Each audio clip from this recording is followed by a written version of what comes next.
আমার উপর ইম্পোজ করা হয় যে আপনি তো আসলে খারাপ লোক। মানে হুদাই ভাই আমি খারাপ লোক কী করলাম? তাকে উল্টা প্রশ্ন করতেছি না, ভাই আপনি কবে ভালো মানুষ ছিলেন? এই জন্য টিভিতে দু একজন প্রেজেন্টারকে আমি গিয়ে বলছি, ভাই আমাকে লাইভে যদি বিব্রত করেন আমি কিন্তু আপনাকে পেশা না বানায়া স্টুডিও ছাড়বো না। Very clear. এই জন্য অনেক প্রেজেন্টার আমার চোখের দিকে তাকায় বলে, ভাই আপনারা দেখলে ভয় লাগে। আমি বলছি এটা তো খুব ভালো খবর। এই ভয়টা চাই আমরা দিল্লি পর্যন্ত পৌঁছে যাক, তাই না? শুধু আমার টকশোর প্রেজেন্টার আমারে ভয় পাইলে হবে না, হাদিরে ভয় পাইলে হবে না। এই ভয়টা দিল্লি পর্যন্ত পাইতে হবে, কলকাতা পর্যন্ত পাইতে হবে। আমি এখানে চোখ ডাঙালি দিলে যেন ওর আত্মা কাইপা যায়, এরকম হইতে হবে, না হলে এই দেশ স্বাধীন থাকবে না। গত বছর আন্দোলনের ন্যারেটিভের পরিবর্তনের নায়কদেরকে খেয়াল করেন। তারা ঐতিহাসিকভাবে কিন্তু ওই ঘরানায় বড় হওয়া যারা হাসিনার বিপক্ষে চলে গেছে, যারা দিল্লির বিপক্ষে চলে গেছে।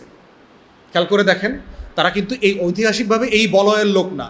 আমরা যে বলয়কে ধারণ করি মধ্য ডান থেকে ডান, এই ডানের লোকরা কিন্তু মোটা দাগে এই পিকচার এঁকে নতুন লড়াইটা তৈরি করতে পারে নাই। ছবি তুলে এই ছবিটাকে সারা পৃথিবীতে ছড়ায়া দেওয়ার যে রাজনীতি, এই ফ্রেমের রাজনীতি, দেয়াল লিখনের যে পলিটিক্স, এই পলিটিক্সটা কিন্তু এই দিল্লির বিরোধী জনগোষ্ঠী করতে পারে নাই। তার বক্তব্যটাকে কারা তুলে নিয়ে আসছে দেখবেন, ঐতিহাসিকভাবে যারা ওই 60-এর দশকের বাম, সেকুলার, লিবারেল এই ঘরানা থেকে যারা উঠে আসছেন। এবং আমরা যেহেতু নিজেরাও বাম রাজনীতি করেছি একসময়, এবং আমরা এই শব্দের রাজনীতিটা বুঝি, আমরা এটার পার্থক্যটা ধরে ফেলতে পারি যে কোথায় কোন শব্দটা কে লিখলো, কেন লিখলো, এটার মধ্য দিয়ে আসলে তার রাজনীতিটা কী, সে আসলে কী বুঝাইতে চায়। এবং দেখবেন এইটা হওয়ার কারণে যেটা হয়েছে, আওয়ামী লীগের যে কালচারাল মনোপলি ছিল সেইটা গত বছর জুন জুলাইতে ভেঙে গেছে। সাডেনলি দেখবেন দৃক গ্যালারির শহীদুল আলম ভাই দেখেন, সে বিএনপির মঞ্চে গেছে, সে ওখানে গিয়ে বক্তব্য দিয়েছে। সে আমাদের অনেকের প্রোগ্রামে আসছে, আমাদের ছাত্রদের প্রোগ্রাম, এনসিপির প্রোগ্রাম, এবি পার্টির প্রোগ্রাম, সবার প্রোগ্রামে কিন্তু সে গেছে। এবং সে গত বছরগুলোতে যেই লেভেলে ইন্টারন্যাশনাল কমিউনিটিকে ইংরেজি লেখা দিয়ে প্রভাবিত করেছে, সবচেয়ে বেশি ইংলিশ লেখা লিখেছে কিন্তু এই মানুষগুলো লিখেছে, যে আওয়ামী লীগের ফ্যাসিবাদের বিরুদ্ধে যে ইন্টারন্যাশনাল কমিউনিটিকে মোবিলাইজ করা। আজকে যারা দেশ চালাচ্ছে দেখেন, অন্তর্বর্তীকালীন সরকারের প্রধান উপদেষ্টাকে থেকে ধরি, উনি কি আমাদের এই ঘরানার, এই যে সেন্টার থেকে সেন্টার রাইটের লোক? ঐতিহাসিকভাবে হাসিনাকে সারা দুনিয়াতে কে পরিচয় করায় দিচ্ছে? প্রফেসর ইউনুস পরিচয় করিয়ে দিয়েছে। তাহলে চিন্তা করে দেখেন, আজকে টোটাল কেয়ারটেকার অ্যাডমিনিস্ট্রেশনে কিন্তু আপনার ঐতিহাসিক ডান ঘরানার লোক যারা, তারা কিন্তু কেউ নাই, ধর্ম উপদেষ্টা বাদে। আপনি দেখেন প্রত্যেককে গোনেন, এই যে 20-22 জন উপদেষ্টা আছেন।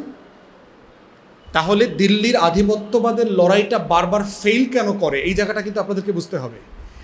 আমরা যারা ডান ডমিনেন্ট অভ্যুত্থানের কর্মী কারা গত বছর? ডান ঘরানার লোক, তো মধ্য থেকে ডান ঘরানার লোক। নেতা বানাইছে কাদেরকে? মধ্য থেকে বাম ঘরানার লোকদেরকে। খেয়াল করেছেন আপনার আমাদের কালচারাল লড়াইয়ের গ্যাপটা কোথায়? যে আমরা যারা দিল্লির আধিপত্যবাদের লড়াইয়ের ঐতিহাসিক স্টেক হোল্ডার, তার লড়াইতে বিজয়ের পরেও বিজয় মাল্যটা দেবার মতো কোনো লোক নাই, যে এই মালাটা আমি কার গলায় পরায় দেব।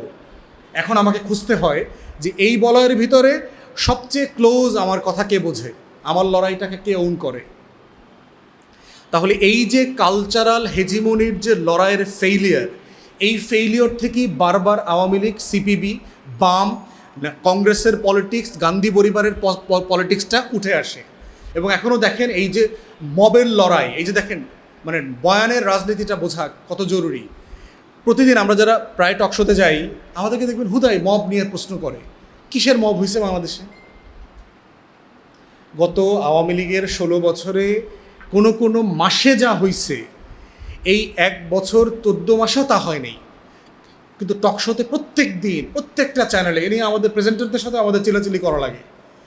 এবং এটাই হলো, এই জন্য হাদি যখন আমাকে জিজ্ঞেস করছে ভাই কী বিষয় নিয়ে কথা বলবেন, তা আমি চিন্তা করলাম আমি তো আসলে একাডেমিক লোক না, আমি কর্মী, রাস্তার মেঠো রাজনীতি করি।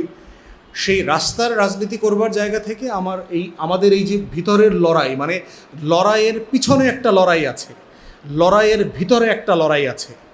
অতএব এই পুরো লড়াইটাকে যদি কেউ না বোঝে লড়াইতে নামে, সে লড়াইতে জিতবে কিন্তু পুরস্কারটা ছিনতাই হয়ে যাবে।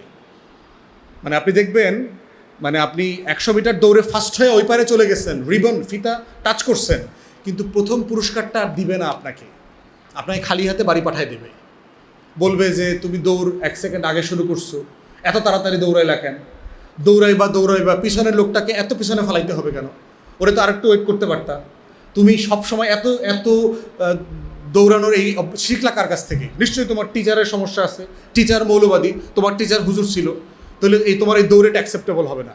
তোমার বাবার নাম কি? বলে আমার বাবার নাম অমুক, জন্ম কোন সালে? বলে 1971 সালে। কোন পক্ষে ছিল? বলে তো পক্ষ জানি না। তাহলে তুমি নিশ্চয়ই রাজাকার ছিল না, তোমার এই দৌড়ে পুরস্কার দেওয়া যাবে না। বাংলাদেশের বয়ানগুলো খেয়াল করে দেখো তোমরা, অথবা আপনারা দেখেন যে এইভাবে একটা জিনিস প্রতিনিয়ত আমাকে ডিফেন্সিভ খেলতে হইতেছে কন্টিনিউয়াসলি, আমার উপর ইম্পোজ করা হয় যে আপনি তো আসলে খারাপ লোক, মানে হুতাই ভাই আমি খারাপ লোক কী করলাম? তাকে উল্টা প্রশ্ন করতেছি না, ভাই আপনি কবে ভালো মানুষ ছিলেন? এই জন্য টিভিতে 2-1 প্রেজেন্টারকে আমি গিয়ে বলছি, ভাই আমাকে লাইভে যদি বিব্রত করেন, আমি কিন্তু আপনাকে পেশা না বানায়া স্টুডিও ছাড়বো না। Very clear. এই জন্য অনেক প্রেজেন্টার আমার চোখের দিকে তাকায় বলে, ভাই আপনারা দেখলে ভয় লাগে। আমি বলছি এটা তো খুব ভালো খবর। এই ভয়টা চাই আমরা দিল্লি পর্যন্ত পৌঁছে যাক, তাই না? শুধু আমার টকশোর প্রেজেন্টার আমারে ভয় পাইলে হবে না, হাদিরে ভয় পাইলে হবে না, এই ভয়টা দিল্লি পর্যন্ত পাইতে হবে, কলকাতা পর্যন্ত পাইতে হবে। আমি এখানে চোখ ডাঙালি দিলে যেন ওর আত্মা কাইপা যায়, এরকম হইতে হবে, না হলে এই দেশ স্বাধীন থাকবে না।